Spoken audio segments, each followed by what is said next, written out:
तेजस्वी जी को अफसोस तो बहुत होगा, और जिस आदमी ने उनको ये सलाह दी होगी कि एमआईएम का कुछ नहीं है और आप इनसे गठबंधन मत कीजिए, अगर तेजस्वी जी के दिल का हाल पूछा जाए तो मुझे लगता है कि हंटर लिए बैठे होंगे तेजस्वी साहब। आपको लगा कि साहब मुकेश सहनी को लेकर आएंगे तो पूरे बिहार में हम सरकार बना लेंगे, और वो भी उछल उछल के कि मैं डिप्टी सीएम बनूंगा, मैं पहले ही सीएम बनूंगा। हाँ, पहले ही तय हो गया वहां। तो मुझे लगता है कि महागठबंधन में वो सब पोर्टफोलियो बढ़ गए थे। हाँ। कि तुम ये वाले मंत्री, तुम वो वाले मंत्री, तुम वो वाले मंत्री। सीमांचल में महागठबंधन ने मुसलमान नेताओं के खिलाफ मुसलमान नेताओं की फौज उतार दी। इकरा हसन चौधरी जा रही हैं, अफजाल अंसारी जा रहे हैं। इकरा हसन चौधरी को आप नेता मानते हैं? ये सब यंगस्टर्स हैं, ये स्टूडेंट पॉलिटिक्स वाले लोग हैं। सियासत में सियासी लोग चलते हैं, गैर सियासी लोग नहीं चलते हैं। ये आपकी लड़ाई देश के प्रधानमंत्री से थी, वो कमान संभाले हुए था, और आपकी तरफ से जेएनयू के हारे हुए नेता। सर सोचने की बात है, सोचिए एक बार फिर से। ये आपसे नहीं कह रहा हूँ, उनसे कह रहा हूँ जो लोग चुनाव लड़ रहे थे। ये गलती दोबारा फिर करेंगे, ये इससे पहले भी किए। तो हमारी दवा कड़वी है, उसको पी लीजिए। तो ये दवा यूपी में राय दे रहे हैं कि पी लीजिए? मैंने तो दे दी राय सर, दे नहीं रहा हूँ, दे दी। महागठबंधन चुनाव जो लड़ रहा था वो बीजेपी से और नीतीश कुमार से नहीं लड़ रहा था। महागठबंधन के नेता असद ओवैसी से चुनाव लड़ रहे थे। बहुजन समाज पार्टी की जो बेस वोट है उससे आप इनकार नहीं कर सकते, पूरे हिंदुस्तान में है, क्या तर्जुमा है, पूरे देश में है। मायावती उसको कैच नहीं कर पा रही।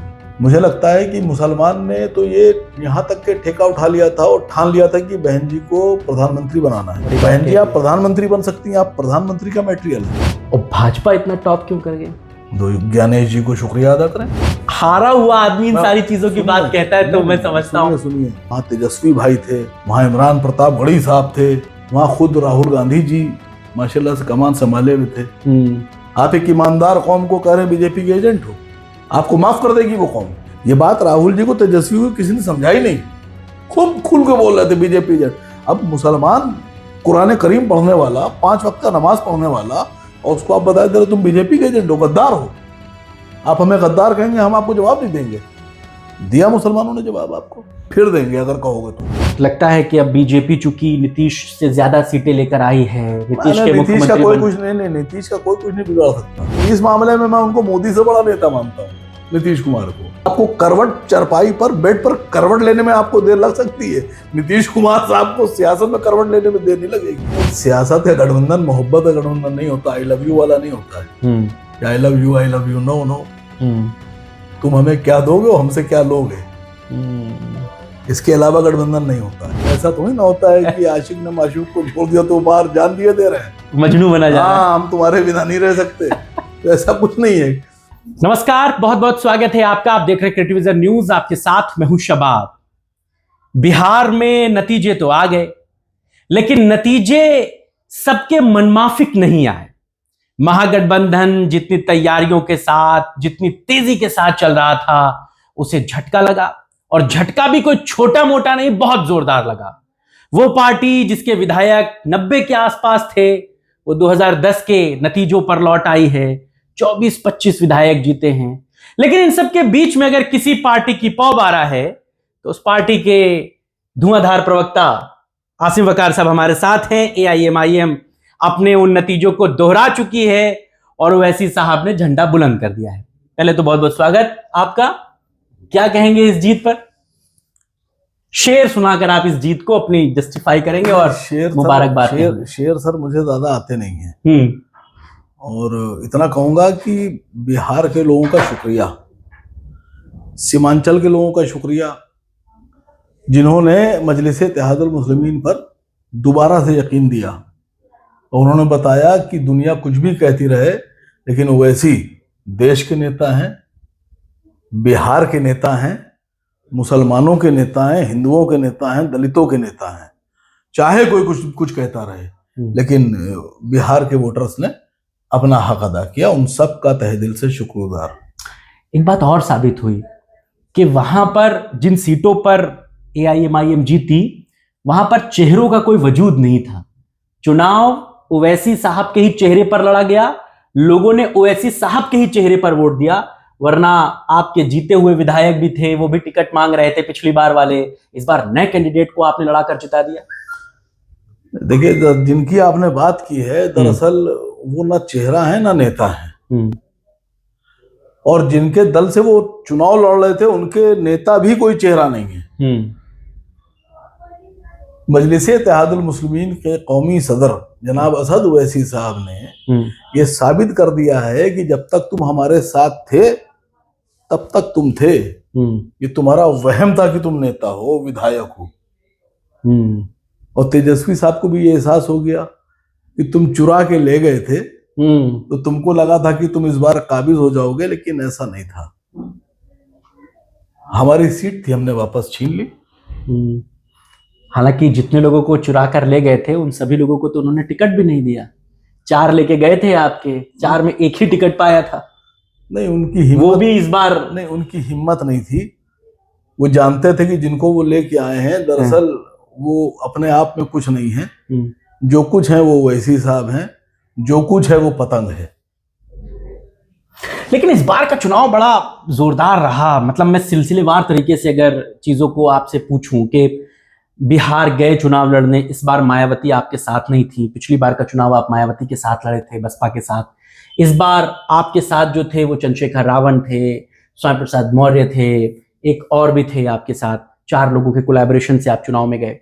आपको लगता है कि बाकी के जो आपके घटक दल थे उन्होंने थोड़ा ठीक चुनाव लड़ा होता बिहार में, तो आप लोगों के लिए, गठबंधन के लिए और तीसरे मोर्चे के लिए एक दूसरी और फिजा दिख सकती थी? एक बात आपसे क्लियर करते हैं। आपने कहा कि हम मायावती के साथ थे बिहार में पिछली बार।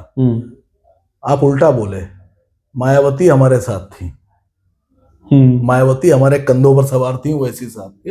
वो बिहार है, उत्तर प्रदेश नहीं है। तो मायावती हो या बाकी और कोई लोग हों, हमने दिखा दिया कि मजलिस-ए-इत्तेहादुल मुस्लिमीन अपनी अलग ताकत रखती है और हमने चुनाव जीता।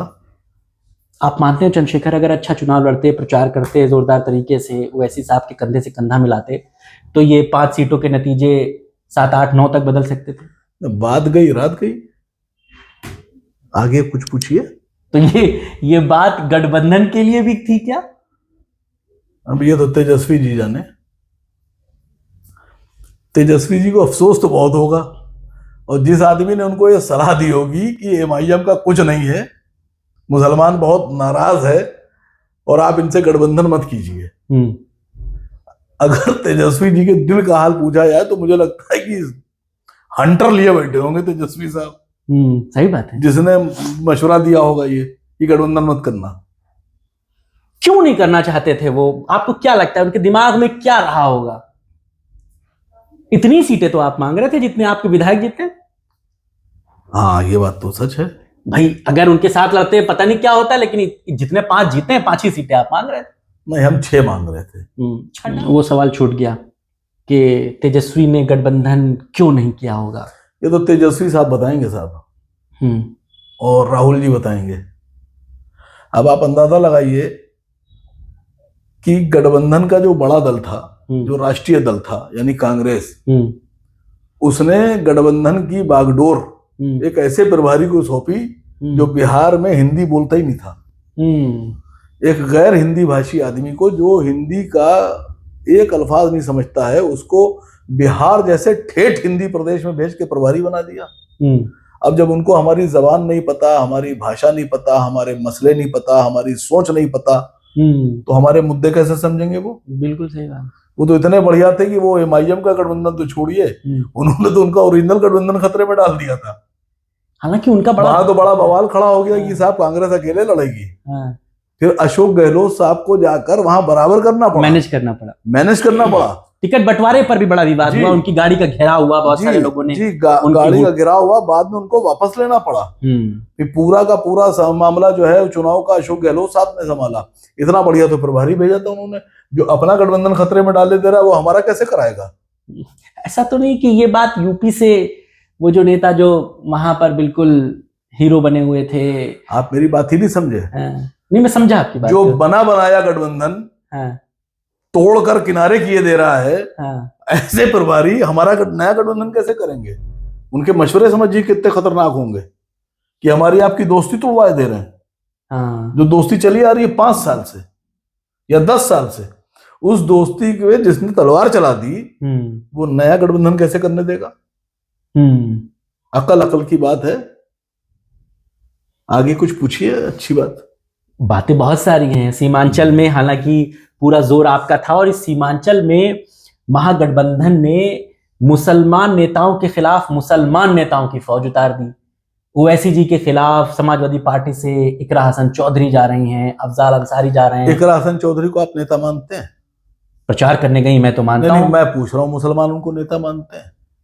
अब ये तो वहां का लोग तय करें। हाँ, तो लोगों ने तय तो कर लिया। जी। लेकिन वो एक लाइन जो बोल रही थी योगी जी वाली कि बटोगे तो कटोगे, बटना नहीं है इस बार। यही तो मैं कह रहा हूं कि जिनके पास अपने अल्फाज ना हो मुंह में, जिनके पास अपनी जबान ना हो, उनको आप नेता बना के भेजे दे रहे हैं। कमाल हो गया साहब। और जो वो बातें कह रही थी, एक और बात मुझे याद आती, वो कह रही थी कि अगर वो सरकार बना सकते हो तो आप उन्हें वोट जरूर दीजिएगा, वरना अपना वोट खराब मत कीजिएगा। हाँ, ये सर फिर मैंने आपसे कहा कि ये सब यंगस्टर्स हैं, ये स्टूडेंट पॉलिटिक्स वाले लोग हैं। सियासत में सियासी लोग चलते हैं, गैर सियासी लोग नहीं चलते हैं। गठबंधन की बड़ी मजबूरी थी कि सियासत जब सियासी लोग आगे जाके करते हैं तो सियासी लोग जनता के मुद्दे उठाते हैं, जो अवाम को हिट करते हैं, अवाम की बात करते हैं, वो मुद्दे लेकर आते हैं। अब वहां तो जेएनयू के सब छात्र नेता चुनाव लड़ा रहे थे। तो जब छात्र नेता से आप मशवरा लीजिएगा तो छात्र नेता अपने जैसे नारे भी देगा। कभी आपने लखनऊ यूनिवर्सिटी में नारे सुने थे? अब लखनऊ यूनिवर्सिटी के नारे और जेएनयू के नारे और कांग्रेस पार्टी के चुनावी नारे हैं एक जैसे नहीं है। भाई जितना बड़ा आदमी उतनी बड़ी सोच, और उतना ही बड़ा उसका नारा, और उतना ही बड़ा उसका मिशन। तो हो तो गया भाई, आप एक यूनिवर्सिटी का चुनाव आप लड़ रहे थे तो हो गया फैसला। आप बिहार चुनाव को बिहार की तरह लड़ते ना भैया। आपकी लड़ाई देश के प्रधानमंत्री से थी, वो कमान संभाले हुए था, और आपकी तरफ से जेएनयू के हारे हुए नेता, जीते हुए भी नहीं, हारे हुए नेता, और एक तरफ देश का प्रधानमंत्री, एक तरफ 5-6 बार का 7 बार का मुख्यमंत्री, और दूसरी तरफ सर सोचने की बात है। सोचिए एक बार फिर से। ये आपसे नहीं कह रहा हूं, उनसे कह रहा हूं जो लोग चुनाव लड़ रहे थे। ये गलती दोबारा फिर करेंगे, ये इससे पहले भी किए। मैं तनकीद नहीं कर रहा हूं। डॉक्टर जब दवा देता है तो वो बहुत कड़वी होती है। अगर आप मरीज हैं और आपने दवा कड़वी समझ के थूक दी कि डॉक्टर बड़ा खराब है, तो आपको फायदा ही नहीं होगा।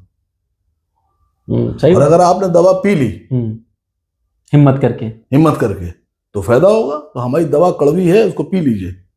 तो ये दवा यूपी में राय दे रहे हैं कि पी लीजिए? मैंने तो दे दी राय सर, दे नहीं रहा हूं, दे दी। साबित कर दिया आपने कि आप देखिए, मेरी जो सियासत है वो ये है कि बीजेपी को किसी भी कीमत पर हराया जाए, किसी भी कीमत पर बीजेपी की सरकार को बदला जाए। तो हम लोग तो हमेशा उसके साथ रहते हैं जो बीजेपी को हराने की काबिलियत रखता हो या हराने की ताकत रखता हो।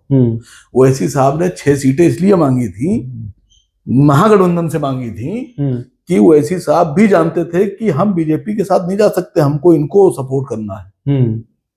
तो हमने सीटें भी उन्हीं से मांगी थी, क्योंकि हम ये चाहते थे कि महागठबंधन बीजेपी को हराए। महागठबंधन का हम हराएंगे नहीं और ना आपको हराने देंगे। वो महागठबंधन खुद ही इस बात पर अड़ा हुआ है कि नहीं साहब, हम बीजेपी को हराएंगे नहीं और आपको हराने नहीं देंगे, आप हमें हराइए। तो महागठबंधन चुनाव जो लड़ रहा था वो बीजेपी से और नीतीश कुमार से नहीं लड़ रहा था। महागठबंधन के नेता असद ओवैसी से चुनाव लड़ रहे थे। सीमांचल की तो रूपरेखा यही बता रही थी, पूरे बिहार में यही चल रहा था। अच्छा, एक बात वही बात में कह रहा था कि अब ये जो है वो चीज साफ होने लगी कि जो बात कही जाती थी कि ओवैसी जरूरी हैं और मजबूरी हैं, तो अब मजबूरी वाली बात नहीं, अब जरूरत वाली बात आन पड़ी। लेना पड़ेगा आपको, क्योंकि बिना उसके काम चलेगा नहीं। यूपी में आपको लगता है कि ये चीज जरूरी है एग्जीक्यूशन? नहीं, देखिए, जिद बहस से सियासत नहीं होती है। अब आप उसको लेके आए, क्या नाम था उसका, वो साहनी, मुकेश सहनी। हाँ, आपको लगा कि साहब मुकेश सहनी को लेकर आएंगे तो पूरे बिहार में हम सरकार बना लेंगे, और वो भी उछल उछल के कि मैं डिप्टी सीएम बनूंगा, मैं पहले ही डिप्टी सीएम बनूंगा। हाँ, पहले ही तय हो गया। वहां तो मुझे लगता है कि महागठबंधन में वो सब पोर्टफोलियो बढ़ गए थे। हाँ। कि तुम ये वाले मंत्री, तुम वो वाले मंत्री, तुम वो वाले मंत्री। हाँ, तो अब इसके लिए क्या किया जा सकता है सर? क्या हाल हुआ कि एक तरफ बड़ा निषाद मुकेश सहनी आरजेडी वाला, दूसरी तरफ वो निषाद जो लड़की जीती है, क्या नाम उसका, वो इनके निषाद को हरा के जीत गई, बीजेपी की निषाद, जेडीयू की निषाद। आरजेडी के निषादों को हरा के जेडीयू की निषाद महिला नेत्री जीत गई, और बड़े मार्जिन से जीती। बिहार में मायावती की पार्टी भी एक सीट जीती, हालांकि पिछली बार वो चैनपुर जीती थी, इस बार रामगढ़ में जीती है। कैसे देखते हैं बसपा की वहां पर जीत को? नहीं, मैं खाली बिहार की बात नहीं कर रहा हूं, बहुजन समाज पार्टी की जो बेस वोट है उससे आप इनकार नहीं कर सकते। पूरे हिंदुस्तान में है, कैडर जुमा है, पूरे देश में है। मायावती उसको कैच नहीं कर पा रही है। अब वो इससे पहले 4 बार मुख्यमंत्री रही, उसके बाद भी वो सीमित हो गई उत्तर प्रदेश में। आज उनके पास कुछ नहीं है, एक भी सीट नहीं है। तो इसमें तो कमी है, और कमी उन्हीं लोगों की है जो सत्ता में रहने के बाद भी कुछ नहीं कर पाए। मुझे लगता है कि बहन जी को हम सबसे ज्यादा खुद सोचना चाहिए। बड़ी हैं, मैं उनकी बहुत इज्जत करता हूँ, काबिल एहतराम है वो। मुझे लगता है कि मुसलमान ने तो ये यहाँ तक के ठेका उठा लिया था और ठान लिया था कि बहन जी को प्रधानमंत्री बनाना है। वो खुद नहीं बन पाई। उनके जो राइट और लेफ्ट चल रहे थे, मुझे लगता है कहीं वो लोग रोड़ा बन गए उनके प्रधानमंत्री के सफर में। और प्रधानमंत्री अगर कोई बन सकता है, ईमानदारी की बात है भारत में, तो मायावती बन सकती थी। एक कोशिश उनको और करना चाहिए। एक कोशिश आप लोगों ने, बड़ी कोशिश करना चाहिए। हम लोग साथ हैं उनके साथ। आपने बिहार में मसला ये है, वो साथ ले हमें। आपने तो बिहार में दे दिया 3 सीटों पर, वो साथ ले हमको।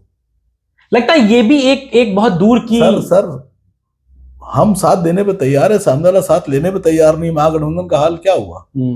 हम तो 6 सीटें मांग रहे थे। अब वो गठबंधन में हमको लेना नहीं चाह रहे हैं, हमारा साथ लेना नहीं चाह रहे हैं, हमको छूना नहीं चाह रहे हैं। हम उनके लिए अछूत हो गए, हम खराब हो गए। मुसलमान को नहीं लेंगे, मुसलमान को बैठाएंगे भी नहीं बराबर में। तो बहन जी अगर ऐसा करेंगी तो फिर हम फिर कह रहे हैं, बहन जी आप बन सकती हैं मुख्यमंत्री। और आपने इशारों बड़ी बात, बहन जी आप प्रधानमंत्री बन सकती हैं, आप प्रधानमंत्री का मटेरियल है। कांग्रेस का इतना बुरा हाशिर क्यों हुआ? आपसे भी नीचे चली गई वो तो। ये सर जेएनयू के नेता बताएंगे सब, मैं नहीं बता सकता। मेरे पास इतना ज़र्फ नहीं है कि मैं इतने बड़े बड़े लोगों के बारे में बोलूं। और भाजपा इतना टॉप क्यों कर गई? तो ज्ञानेश जी को शुक्रिया अदा करें। वहां तो बहुत से फैक्टर थे। ईवीएम थी, ज्ञानेश कुमार थे, वहां पुलिस भाई थे सब। हाँ, आप हंस रहे हैं?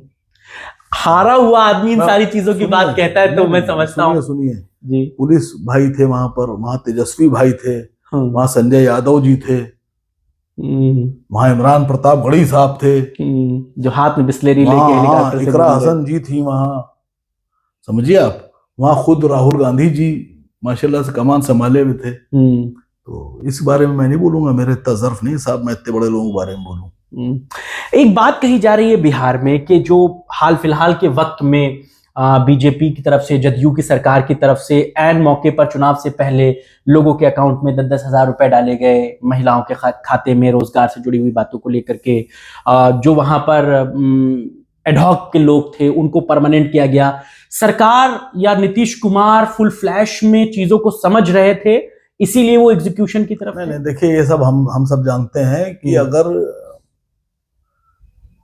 एमसीसी लागू हो गया तो एमसीसी लागू होने के बाद ये जो भी काम है नहीं हो सकते।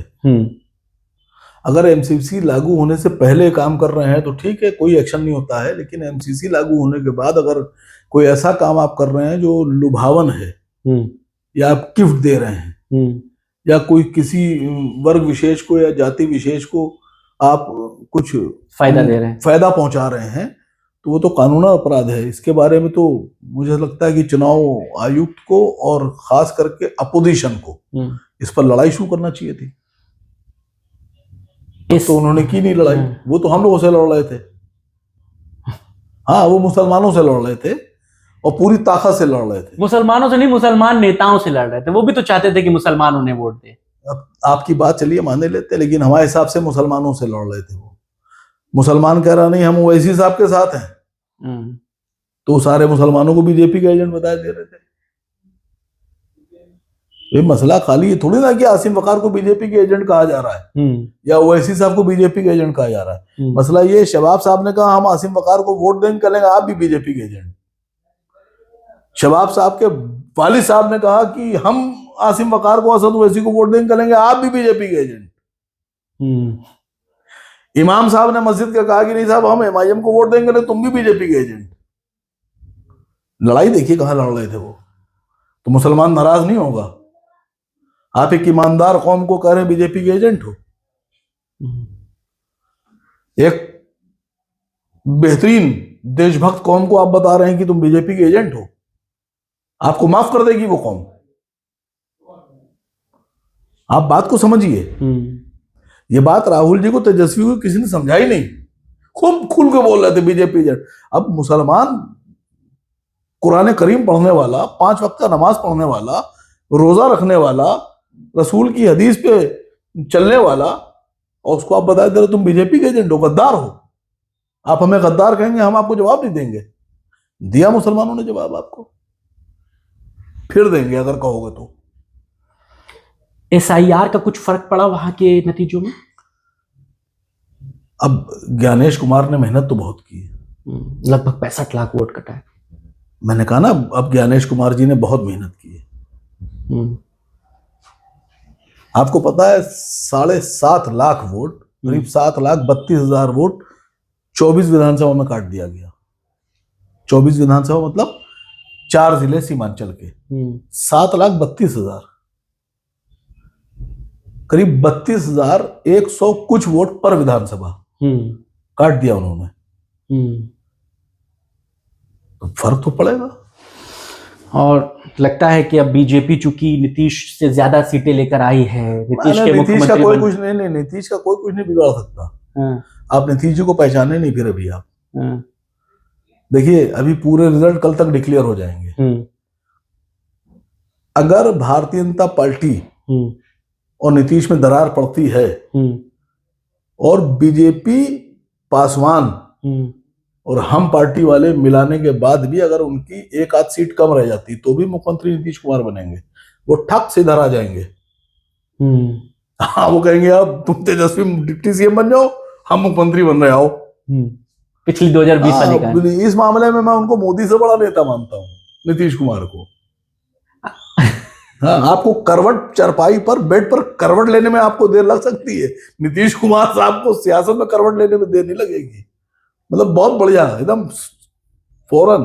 अच्छा, मान लीजिए नीतीश कुमार एक एग्जाम्पल के तौर पर कि बीजेपी से सरकार बनाने में दूरी कर लेते हैं, ओवैसी साहब के विधायकों की जरूरत बीजेपी को पड़ती है सरकार बनाने में, तब क्या करेंगे? ये ओवैसी साहब डिसाइड करें। आपकी क्या राय है? फिर मैंने आपसे कह दिया कि बीजेपी की सरकार रोकने के लिए पूरा बिहार अगर इकट्ठा होगा तो हम बीजेपी के खिलाफ खड़े होंगे। नहीं खड़ा होना चाहिए? बिल्कुल होना चाहिए। जब आइडियोलॉजी आपकी वही है तो उसके हिसाब से चलना चाहिए। शुक्रिया। आगे की क्या तैयारी है 27 की? अब अभी ये खत्म हुआ है, अभी तो नहीं, लेकिन मैसेज तो पहुंच गया होगा वहां तक। मैसेज तो हर घंटे जाता है सर। जो सियासी भारतीय जनता पार्टी की खूबी पता है आपको? वो 24 आवर और 12 महीने और 7 दिन वो इलेक्शन मोड में रहती है पार्टी। उनके सारे नेता हर वक्त रेडी रहते हैं। ठीक है ना? हालांकि उनके छुट्टी उट्टी कोई नहीं मनाता। और जिम्मेदारी जिनको दी जाती है वो सिर्फ भैया जिंदाबाद के नारे नहीं Yes. लगाते हैं, वो जमीन पे काम करते हैं। Yes yes. और एक चीज और आखिर बात कि जिस तरीके का मैसेज बिहार ने दिया है, आपको लगता है कि जो अपोजिशन के लीडर थे, बड़े नेता थे, चुनाव अभी 26 में भी कई राज्यों में होना है, एक बड़ी खतरे की घंटी है चीजों को लेकर के, मैनेज करने को लेकर के? क्या चीज मैनेज करने के लिए? गठबंधन की शक्ल, जो अच्छे नेता हैं या गठबंधन के जो नेता हैं उनको इस तरह झटका ना जाए। देखिए, सियासत का गठबंधन मोहब्बत का गठबंधन नहीं होता, आई लव यू वाला नहीं होता है। I love you, no no, तुम हमें क्या दोगे और हमसे क्या लोगे, इसके अलावा गठबंधन नहीं होता है। वो एक शेर नहीं था, आपने नहीं सुना? हम एक सुना दे दूसरे एक ऐसा थोड़ी ना होता है कि आशिक ने माशूक को छोड़ दिया तो बाहर जान दिए दे रहे हैं, मजनू बना जा रहा है। हाँ हम तुम्हारे बिना नहीं रह सकते। ऐसा कुछ नहीं है। अगर तुमसे फायदा नहीं है तो तुम हमें क्या छोड़ोगे, हम खुद तुम्हें छोड़े दे रहे हैं। हाँ बिल्कुल, ये होता है सियासी गठबंधन। वो वाला शेर था ना, सियासत में जरूरी है रवादारी, समझता है। चलिए, रोजा तो नहीं रखता, अफ्तारी जरूर समझता है। चलिए, बहुत सारी शुभकामनाएं आपको, और उम्मीद करते हैं कि इस बार आपके विधायक टूट के सरकार के साथ नहीं जाएंगे। हालांकि सरकार को इस बार जरूरत भी नहीं है, लेकिन विधायक रहेंगे, ये आखिरी बात आपसे कहते हैं। उम्मीद है कि सारे लोग सस्टेन रहेंगे एमआईएम में। दुआ कीजिए अल्लाह से, हम लोग भी दुआ कर रहे हैं। चलिए, रहेंगे, हमारी कहीं नहीं जाएंगे, सबक मिल गया ना। हाँ, पिछले वालों से। चलिए, बहुत शुक्रिया आसिम भाई, हमें अपना वक्त देने के लिए। आसिम वकार साहब, एमआईएम के प्रवक्ता और फायरब्रांड नेता, और तमाम बिहार में जो चुनावी घटनाक्रम हुए उस पर बातचीत कर रहे थे। ओवैसी ने वाकई में सीमांचल में वो करके दिखाया है। राजद ही नहीं, कांग्रेस जैसी सरीखी पार्टियों और समाजवादी जैसी सरीखी पार्टियों को एक मैसेज कन्वे किया है कि आप सिर्फ मुसलमानों के इर्द गिर्द अगर सियासत करते हैं तो अब वो एजेंडा नहीं चलेगा। मुसलमानों के लिए सियासत करने, उनके बीच में रहने वाले नेता अब चुने जाएंगे। बाहर से आकर सिर्फ प्रचार करके चले जाने वाले नेताओं को अब लोग तवज्जो नहीं देते। सीमांचल में ये ओवैसी साहब की पार्टी ने बिल्कुल एज इट इज रिपीट करके ये साबित कर दिया है।